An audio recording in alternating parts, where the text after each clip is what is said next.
ప్రభునందు ప్రియమైన వాళ్ళారా, మీరంతా బాగా ఉన్నారని ఆశిస్తున్నాను.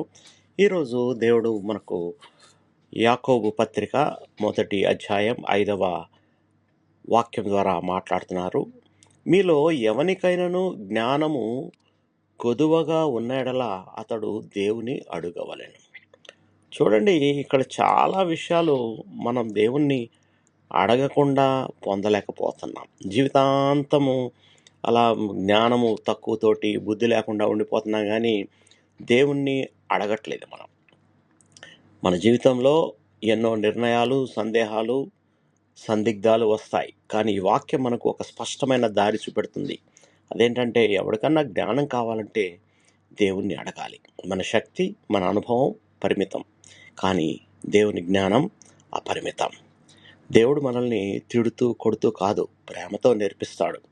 ఆయన దగ్గరికి వచ్చి అడిగితే ఆయన మనకు తగిన జ్ఞానాన్ని దయచేస్తాడు. అయితే అడిగేటప్పుడు మన హృదయం నిజాయితీతో ఉండాలి, విశ్వాసంతో ఉండాలి. ఆ జ్ఞానం నీకు ఎందుకు కావాలో అడగాలి. సందేహంతో కాదు, నమ్మకంతో అడిగినప్పుడు దేవుడు తగిన సమాధానం దయచేస్తాడు. కాబట్టి ప్రతిరోజు మన నిర్ణయాల ముందు ఇలా ప్రార్థిద్దాం. ప్రభువా, నేను ఏమి చేయాలో నీ జ్ఞానంతో నన్ను నడిపించు. అప్పుడు మన జీవితం సరైన దారిలో సాగుతుంది. ప్రార్థన చేసుకుందాం. ప్రియ పరలోకపు తండ్రి, మాకు వాక్యమునిచ్చినందుకు మీకు కృతజ్ఞతాస్తుతులు, వందనాలు. ప్రభువా, మా జీవితంలో జ్ఞానం కొరవడిన సందర్భాల్లో మేము నీ వద్దకు రావడానికి మాకు సహాయం చేయండి. మా జీవితాల్లో, మా హృదయాల్లో నీ విశ్వాసాన్ని నింపండి. మేము తీసుకునే ప్రతి నిర్ణయం మీ చిత్తమే జరిగినట్లు మమ్మల్ని నడిపించండి.